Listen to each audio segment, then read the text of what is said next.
Bueno, el día de hoy vamos a empezar a hablar sobre la tabla periódica. La tabla periódica, como todos sabemos, es eh, un gráfico en el cual en química se organizan los elementos. Entonces, siempre que vayamos a leer una tabla periódica, lo primero que tenemos que tener en cuenta es este que esté en la mitad, ¿vale?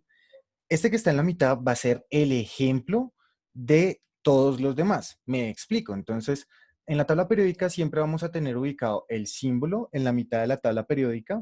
Abajo vamos a tener el nombre y dependiendo de la tabla periódica podemos tener varios datos en las esquinas del cuadrado. Entonces, ¿qué tenemos? Por ejemplo, en este caso, tenemos el símbolo del helio, el nombre del helio, ¿listo? Símbolo, nombre. Acá a mano derecha vamos a tener la masa atómica y el número atómico. Entonces, como vemos en la tabla periódica, todos los elementos están organizados de manera eh, consecutiva dependiendo su número atómico. Entonces, miremos, el hidrógeno es el 1, el helio va a estar acá es el 2, el litio va a estar acá es el 3, 4, 5, 6, 7, 8, 9, 10 y demás. Vale, la tabla periódica se encuentra organizada, si ven, tienen una forma específica, ¿listo? Entonces, en las columnas, lo que son de arriba hacia abajo, vamos a tener lo que se llaman los grupos, ¿vale? Grupo 1A, grupo 2A, 3B, 4, todos los B que están en el medio, 3A, 4A, 6, 7 y 8A. Entonces, poco a poco iremos profundizando qué es cada grupo, pero primero miremos por qué están organizados por grupos. En la tabla periódica pasa que cada uno de los grupos comparte propiedades químicas entre sí. Entonces, poco a poco lo profundizaremos, pero por ejemplo, el grupo 1, a excepción del hidrógeno, en algunas tablas periódicas se van a dar cuenta que el hidrógeno está por fuera de la tabla periódica, porque al ser el elemento primordial no comparte las propiedades con otros, además que es un no metal. En el grupo 1 vamos a tener lo que se llaman los metales alcalinos. ¿Listo?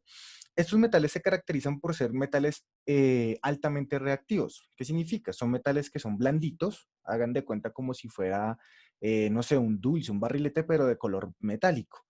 ¿Qué características tiene, por ejemplo, este grupo? Este grupo, cuando vamos bajando en el grupo, o sea, el litio, por ejemplo, cuando lo metemos en agua, genera una reacción exotérmica. Poco a poco veremos qué es eso, pero significa que es una reacción que produce calor. Entonces va a ser como una pequeña explosión o chispa. El sodio va a ser más explosivo, el potasio más explosivo, el rubidio más.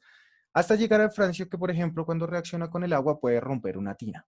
¿Listo? Un pequeño fragmento de francio puede romper una tina de agua. Y así en cada uno de los grupos. En próximos videos veremos qué características tienen cada uno de los grupos. Ahora, ¿qué más debemos saber de la tabla periódica en general? La tabla periódica se organiza por metales y no metales. Entonces, todo esto que tenemos acá, el grupo 1, el grupo 2, todos los metales de transición que están en azul, y estos que están, todos los que están en azul son metales, ¿vale? Son metales. Ahora, estos que tenemos en verde clarito y en morado, estos colores obviamente no están predeterminados, dependen de tu tabla periódica. Estos que vemos en verde clarito y morado son considerados metaloides, entonces son elementos, qué pena, que tienen, que tienen características tanto de metal como no metal. Ahora, todos los que tenemos, por ejemplo, acá el carbono, el fósforo, el nitrógeno, el azufre, todos estos verdes son los no metales y estos azules también son los no metales. Entonces, ¿qué significa? Pues como su nombre lo dice, que no tienen las características de un metal. Normalmente no están, no son de color brillante y demás, sino pueden ser polvo y otros ejemplos. Eh, ¿Qué más tenemos? Entonces, así cosas especiales. Tenemos, por ejemplo, el último grupo de la tabla periódica se llaman los gases nobles. Son gases que se caracterizan por no ser muy reactivos. Pero bueno, ¿qué más tenemos en la tabla periódica? Si se dan cuenta, tiene una forma específica. Entonces, habíamos hablado que las columnas son los grupos, pero las filas, o sea, si nos vamos en horizontal, van a ser los periodos. Los periodos, entonces, si se acuerdan de la configuración electrónica, se acuerdan que la configuración electrónica iba de 1 a 7. Entonces, los periodos nos muestran la cantidad de niveles de energía que tiene los átomos que están en esa fila. Me explico. Entonces, por ejemplo, en el caso del hidrógeno, vamos a tener un nivel de energía, el hidrógeno y el helio, el litio y el berilio, 2 niveles de energía, el sodio, 3, 4, 5, 6 y 7. ¿Qué otra cosa tenemos? Si se dan cuenta acá, dice lantánidos del 57 al 71, entonces los encontramos acá, y actínidos del 89 al 103 los encontramos acá.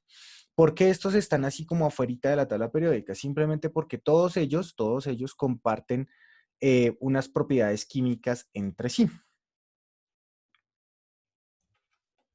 Entonces, así como para recordar, entonces tenemos en vertical lo que son grupos vertical, y periodos, ay, periodos en horizontal. ¿Listo?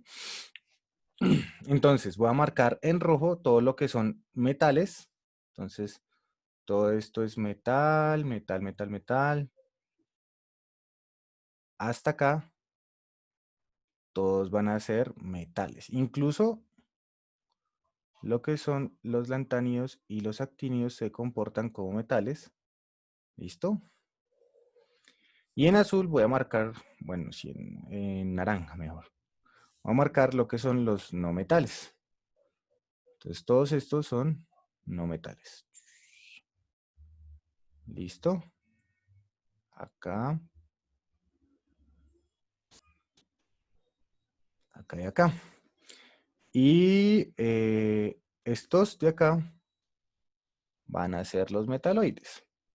En toda tabla periódica igual está un código de color diferente y él te dice qué propiedades tiene. Ahora, ¿qué otra cosa hay que tener en cuenta? En la tabla periódica, cuando vemos la configuración electrónica, vamos a ver que todos los que están en este lado se caracterizan por tener una configuración electrónica que termina en S. Los de estas van a terminar en S1 y los de esta van a terminar en S2. Todos los que están acá van a tener una configuración electrónica F, qué pena, D, o sea, puede ser D1, D2, D3, D4, D5, D6, D7, D8, D9 y D10, dependiendo en qué fila esté, ¿vale? Y en este caso vamos a tener lo que se llama la zona P.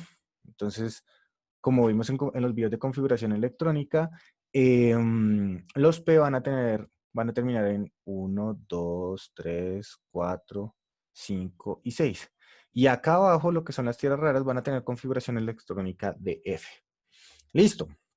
Entonces, ¿cómo llegamos a esto? Es lo importante. ¿Cuál es la historia de la tabla periódica? Entonces, primero tenemos que tener en cuenta que todos los elementos de la tabla periódica se han ido descubriendo poco a poco. Los humanos han tenido interacción con muchos de estos elementos al pasar de los tiempos y, qué pena, si nos remontamos a las épocas antiguas, vamos a ver que los primeros elementos que descubrieron los humanos fueron el cobre, el azufre, el carbono, el oro, la plata, el hierro, el estaño, el antimonio, el mercurio y el plomo. ¿Qué características tienen esto? El cobre es un metal, ¿listo? Entonces voy a marcar en rojito cuáles son metales. Metal, metal, ¿listo? Y metal. Estos metales se pueden encontrar fácilmente en la naturaleza, entonces todas las sociedades pasadas encontraron estos elementos en la naturaleza, siendo así que vemos que muchas culturas los podían usar tanto en tecnologías militares como en rituales, en ceremonias. ¿Por qué lo digo? Porque, por ejemplo, lo que fue el cobre y el estaño, ¿dónde está el estaño? Acá está.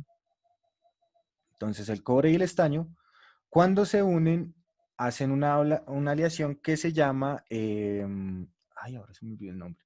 Se llama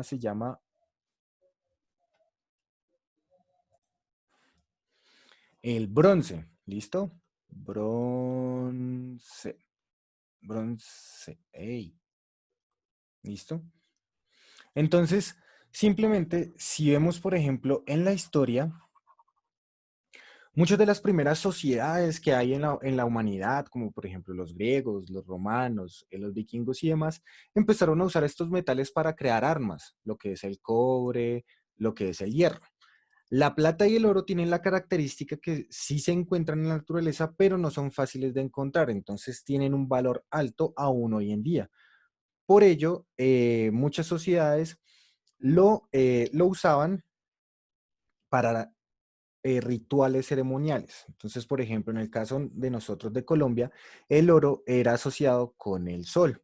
Entonces veíamos, por ejemplo, si van al Museo del Oro, que muchas de las sociedades colombianas usaban el oro en sus sacerdotes y en sus cosas que eran divinas, por decirlo así, que estaban asociadas a los dioses.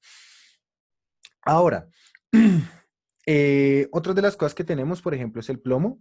El plomo es muy importante en una de las sociedades más antiguas que es Roma, pero el plomo tiene un problema y es que los romanos estaban haciendo muchas de sus vasijas y sus tuberías en plomo, porque pues si no lo saben, ellos fueron los que inventaron el acueducto. El problema es que el plomo causa algo que se llama contaminación por metales pesados y empieza a volver a la gente loca. De hecho, eso no se descubrió hasta hace mucho tiempo, más o menos, no me acuerdo si fue en el año 1950 y algo, cuando algún científico se dio cuenta que había una asociación entre el plomo que había en la gasolina que antiguamente se usaba para que la gasolina no explotara tanto y la cantidad de gente que trabajaba con estos combustibles se estaba volviendo loca. Hasta que hizo su publicación, no se pudo saber esto. ¿Listo? Entonces, estos fueron los elementos, los primeros elementos con los cuales la sociedad fue creciendo. Entonces, cada vez que había el descubrimiento de un nuevo elemento, había un avance en la sociedad, porque se creaba una nueva tecnología y demás. Hay que tener en cuenta que en la tabla periódica solo nos muestra los elementos, ¿listo? No la combinación entre ellos. Entonces, por ejemplo, si buscan el acero en la tabla periódica, no lo van a encontrar debido a que el acero es una unión entre hierro y carbono. Si buscan otros elementos que son uniones, no las van a encontrar, solo están los elementos puros. Otra cosita que tienen que saber de la tabla periódica es que el símbolo de cada elemento puede estar en un idioma o en otro.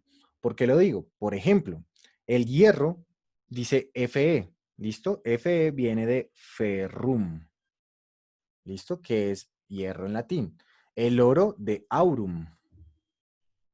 La plata de argelium. El plomo dice PB, viene de de plumbum. Plumbum. No sé, por ejemplo, pueden encontrar otros en la tabla periódica como el sodio, que su símbolo es Na, viene de natrium. El potasio, que es K, viene de kalium. Y así hay otros que vienen de otros idiomas, ¿vale? Entonces van a ver que sus símbolos no corresponden con su nombre en nuestro idioma. Ahora, podemos ver que en el avance de la historia, los primeros descubrimientos de nuevos elementos se empiezan a dar en el año 1250, cuando se descubre el arsénico, el cual es un veneno. Y así poco a poco podemos ver cómo se van descubriendo diferentes elementos. De hecho, el hidrógeno, que es el primero de la tabla periódica, no se descubre sino hasta 1766. ¿Listo? Y vemos que los últimos descubrimientos que se dan vienen más o menos del año 2010. Todos estos que están acá en verde, que han sido descubiertos a lo último en la humanidad, son elementos artificiales. Tienen que tener en cuenta que no todos los elementos están en la naturaleza.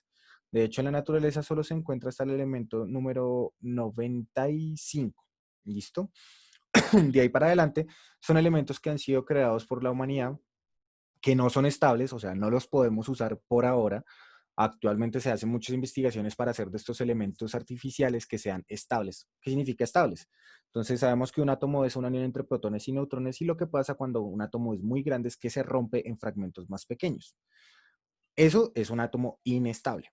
Un átomo estable pues es el que se mantiene siempre unido.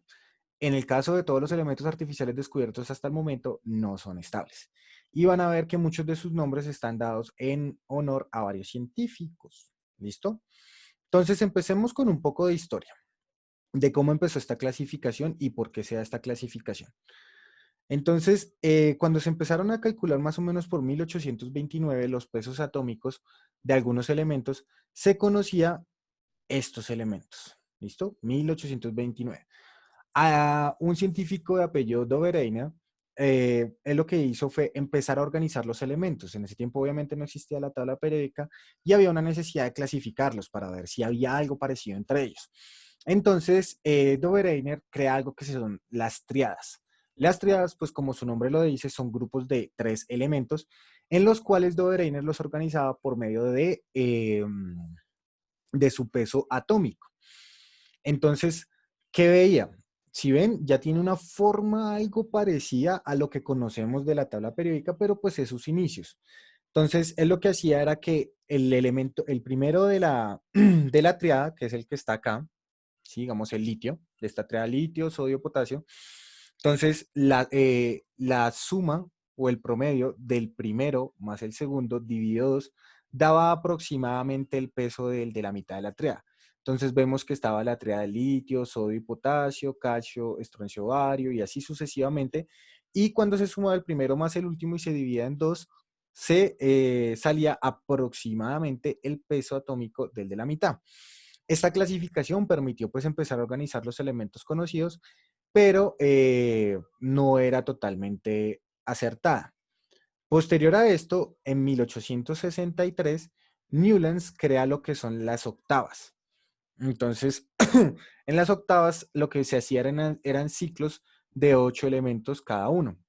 Entonces vemos hidrógeno, litio, galio, boro, carbono, nitrógeno y así sucesivamente. Y los organizaba por medio también de sus pesos atómicos, pero cada 8. También se veía que algunos elementos no entraban dentro de las octavas porque no compartían características químicas. ¿Qué se refiere a estas propiedades químicas o características químicas? Lo que se quería era que cada una de las octavas, por ejemplo, todos reaccionaran igual al agua, formaran el mismo tipo de óxidos, fueran igual de explosivos o no fueran explosivos, todos fueran metales o no fueran metales, y en las octavas pasaba que esto no se cumplía. Ya en 1869, un científico ruso de apellido Mendeleev empieza a organizar a los elementos por medio de sus pesos atómicos, ¿listo? Generando este esquema. Si se dan cuenta, este esquema tiene huequitos. Huequito, huequito. Uy, esto está muy grueso. Entonces, tiene huequitos, que esos huequitos fueron dejados intencionalmente por Mendeleev porque él decía que ahí en esos huecos iba a ir algún elemento, algún elemento. ¿Por qué? Porque él se dio cuenta que al organizar los elementos de esta manera, por sus propiedades químicas y por su peso atómico, se generaba unos patrones, ¿sí? Que poco a poco fueron dando como resultado lo que conocemos como la tabla periódica. ¿Qué pasaba con la tabla de Mendeleev? Entonces, no cuadraba por pesos atómicos porque recuerden que el peso atómico es la suma de los pesos de sus neutrones más sus protones. En la época de Mendeleev, algunos elementos no cuadraban porque hay algo que se llama isótopos y lo pueden ver en el video de isótopos, que son átomos cuya cantidad de neutrones es mayor a la cantidad de protones. Y un mismo elemento, por ejemplo, el carbono, puede tener varios isótopos. Por ejemplo, el carbono normal sería carbono 6,12. ¿Qué significa esto? Que tiene 6 neutrones, 6 protones. Pero también podemos tener el carbono 14, el carbono 16 y muchos otros. Entonces, al sacar los pesos atómicos, no cuadraba algo. ¿Listo? Pero pues en la época de Mendeleev todavía no se conocía estos pesos atómicos. Posterior a Mendeleev, ya teniendo en cuenta que se iban teniendo las características de cada uno, ya se había descubierto la partícula protón y Moseley lo que hace en 1925 es empezar a organizar los elementos no por su peso atómico, sino por su número atómico. Recordemos que el número atómico es la cantidad de protones que tiene un elemento en su núcleo. Entonces, él lo organizó de esta manera, el hidrógeno quedó solito, este tiene un protón, 2, 3, 4, 5, 6, 7, 8, 9 y así sucesivamente. ¿Qué pasa en esta organización y qué vemos? Que en la organización de Moseley, como no se habían descubierto todos los elementos, y él no dejó, digamos que todos los huecos que había dejado Mendeleev, vemos que algunos elementos quedan en columnas diferentes. Entonces, miren, tenemos acá, por ejemplo, este sería el grupo 1. Toda esta columna en la tabla periódica actual, a ver, esta columna, que es la de los gases nobles, fue pasada al otro lado. Y algunos preguntarán por qué.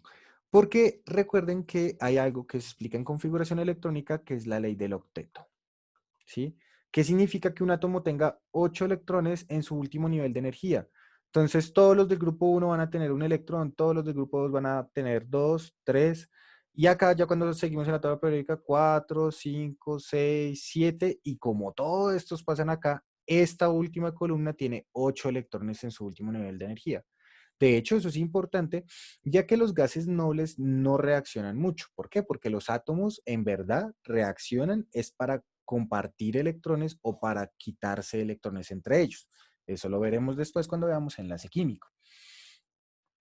Entonces, ya después de unir, digamos, la organización por pesos, por números atómicos de Moseley con la organización teniendo en cuenta las características de cada uno de los grupos, llegamos a lo que es la tabla periódica actual, que fue lo que expliqué al principio. ¿Listo? Entonces, miren, acá está, como había dicho, los del grupo 1A siempre van a tener un electrón en su último nivel de energía, 2, 3, 4, 5, 6, 7 y 8. Siendo así que como estos tienen todos sus 8 electrones, pues no van a reaccionar mucho con otros átomos. De hecho, para hacer reaccionar los de este grupo, hay que quitarle electrones, si no, no reaccionan. Listo. Eh, Vemos entonces todas las caracterizaciones que hay. Vemos que algunas tablas periódicas, por ejemplo, pueden tener otra información que otras no tienen. En este caso, por ejemplo, esta tiene el número atómico, los estados de oxidación, el símbolo, la configuración electrónica y la masa atómica. En cambio, la que había tenido más arriba, ¿dónde está? La que tenía más arriba, acá está. Esta solo tenía estas. ¿Listo? Bueno, ahora, hay muchas cosas también que la tabla periódica comparte que se llaman las propiedades periódicas. Eso lo veremos en el próximo video. Pero antes de eso tenemos que tener en cuenta que muchas mujeres hicieron grandes aportes para los descubrimientos de ciertos elementos en la tabla periódica. Todos estos gráficos lo pueden encontrar en una página que se llama Compound of Interest. Están en inglés, es un inglés no tan difícil, y son bastante útiles para aprender datos no solo de química, sino también de otras cosas, de cómo se usa la química en la industria y demás. La recomiendo bastante. Una de las más famosas, que de hecho es una persona de admirar, es esta mujer, muy importante para la ciencia, muy, muy importante.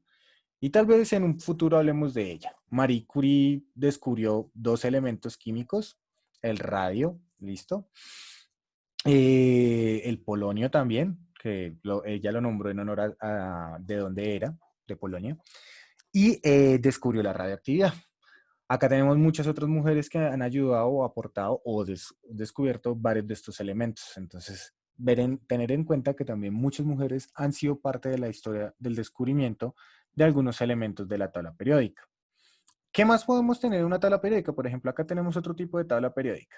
En esta tabla periódica nos puede dar otras propiedades como la electronegatividad, el punto de fusión, algunas tienen, el punto de ebullición, el radio atómico, la energía de ionización, la densidad y demás. Dependiendo de la tabla periódica que tengamos, pues simplemente nos arrojará diferentes datos. Solo tener en cuenta que tener en cuenta la organización en grupos, periodos, tener en cuenta dónde están los metales y dónde están los no metales.